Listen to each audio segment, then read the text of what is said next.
बिस्मिल्लाहिर्रहमानिर्रहीम। बेटे आज का जो हमारा है वो लेक्चर नंबर 4 है और हमारे टॉपिक का नाम है discovery of neutron. Discovery of neutron बेटे आज पढ़ेंगे हम डिस्कवरी ऑफ न्यूट्रॉन। बेटे देखिए जब इलेक्ट्रॉन डिस्कवर्ड हो गए, प्रोटॉन डिस्कवर्ड हो गए, तो साइंटिस्ट ने जब इलेक्ट्रॉन्स की और प्रोटॉन्स की मैस को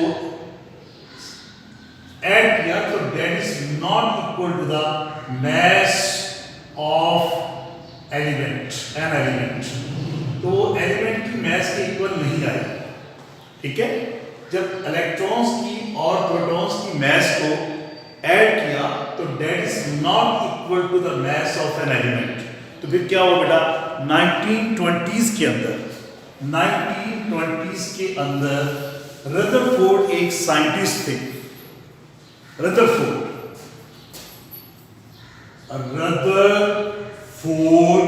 एक साइंटिस्ट थे जिन्होंने predict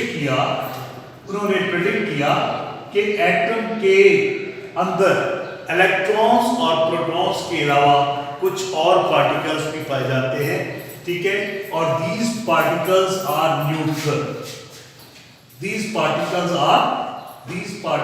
are neutral in nature.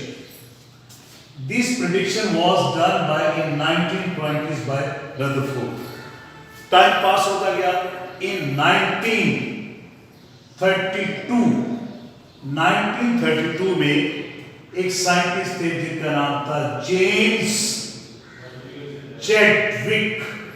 बेटा एक साइंटिस्ट थे जिनका नाम था जेम्स चैडविक ने रेडियो एक्टिविटी को फिनोमेना को इस्तेमाल करते हुए इन न्यूट्रल पार्टिकल्स को डिस्कवर किया जिनकी प्रेडिक्शन, जिनका जिक्र रदरफोर्ड ने किया था। तो उसने एक बड़ा सिंपल सा एक्सपेरिमेंट किया। उसने क्या किया कि ये एक रेडियो एक्टिव सोर्स है, ये लेड का बना हुआ ब्लॉक है। इस लेड के ब्लॉक में ही एक रेडियो एक्टिव सोर्स है, पोलोनियम भी हो सकता है और रेडियम भी इस्तेमाल हो सकता है। आगे उसने क्या रखा, ये लेड की एक प्लेट है जिसके अंदर स्लिट बनी हुई है, सुराख है। इसके आगे ये बेरिलियम का एक टारगेट रखा, बेरिलियम मेटल का एक टारगेट रखा और इसके सामने ये पैराफिन वैक्स की एक मोटी लेयर लगा दी, पैराफिन वैक्स की। तो जब इसने इस रेडियो एक्टिव सोर्स से इसमें से इसने अल्फा रेज गुजारी, अल्फा रेज पास की। Alpha rays actually these are the helium nuclei. ये हकीकत में हीलियम के न्यूक्लाई होते हैं। Alpha particles are actually consist of helium particles.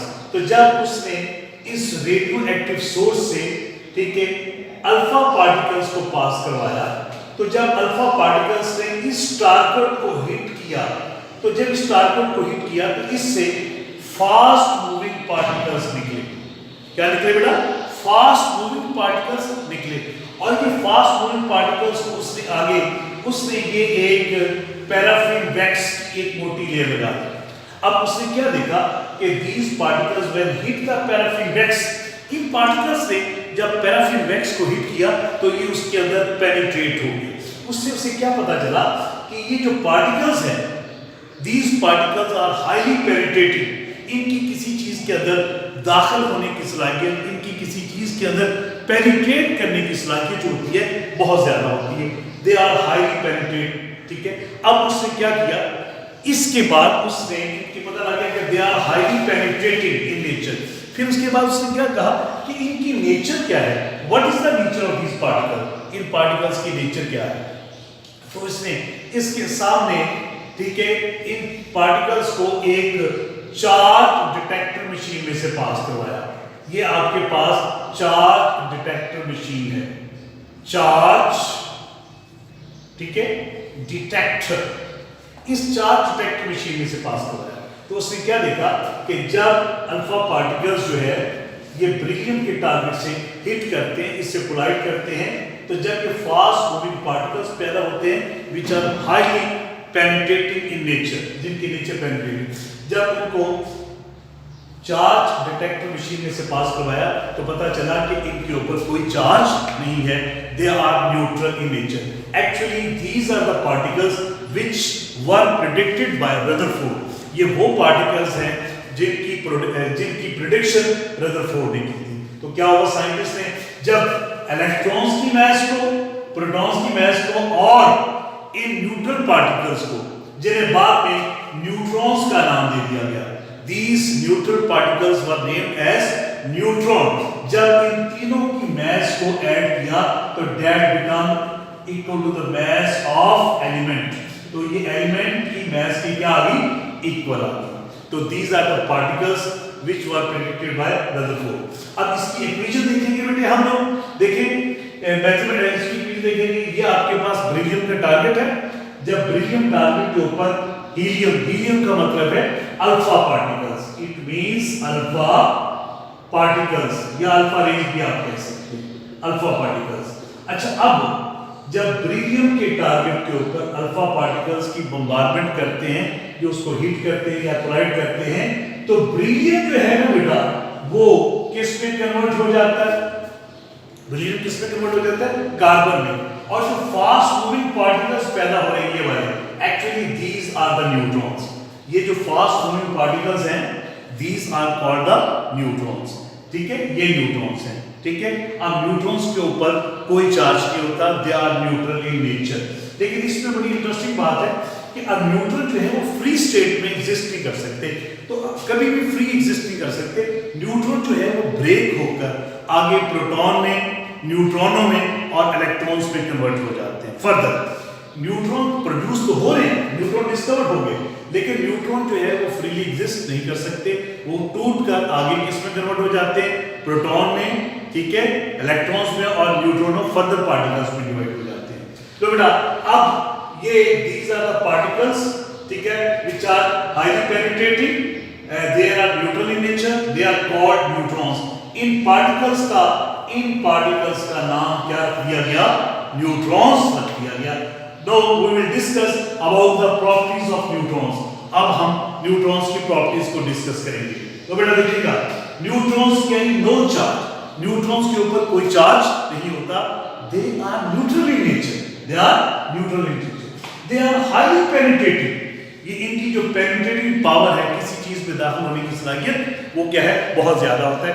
इस बात का सबूत कैसे पता चला, हमने पहले इसको बताया था आपको कि इसने जब इसके सामने ये पैराफिन वैक्स की एक, बेटा ये वैक्स की एक मोटी लेयर लगाई, तो ये रेस इसके अंदर, ये पार्टिकल इसके अंदर क्या हो गए, पेनिट्रेट करके इसके अंदर धंस गए। तो इसका मतलब है कि दे आर हाईली पेनिट्रेटिंग। अच्छा, जब इन पार्टिकल्स की मास को फाइंड आउट किया, ठीक है, mass of neutron that is equal to the mass of protons. इनकी मास को जब देखा गया तो इनकी मास जो थी वो तकरीबन प्रोटॉन की मास के इक्वल आई। ठीक है, मास ऑफ दीज पार्टिकल्स, ठीक है, which are called neutrons, was nearly equal to the mass of protons. जिस तरह प्रोटॉन्स एटम्स के हैवी पार्टिकल्स हैं, इसी तरह न्यूट्रॉन्स भी एटम्स के हैवी पार्टिकल्स हैं। ठीक है, और इलेक्ट्रॉन्स से न्यूट्रॉन्स जो है वो तकरीबन 1842 टाइम्स हेवियर होते हैं। ठीक है, राइट बेटे, ठीक है, mass of neutron is equal to the mass of protons. ठीक है, neutrons are 1842 times heavier than electrons. ये इलेक्ट्रॉन से बेटा कितने हैवी होते हैं, तकरीबन 1842 गुना वजनी होते हैं। तो बेटा इस तरह इस सिंपल एक्सपेरिमेंट से, जो कि जेम्स चैडविक ने किया, इसने रेडियो एक्टिविटी के या रेडियो एक्टिव फिनोमेना को इस्तेमाल करते हुए इसको किया। ठीक है बेटा, this is the lecture number 4। ठीक है।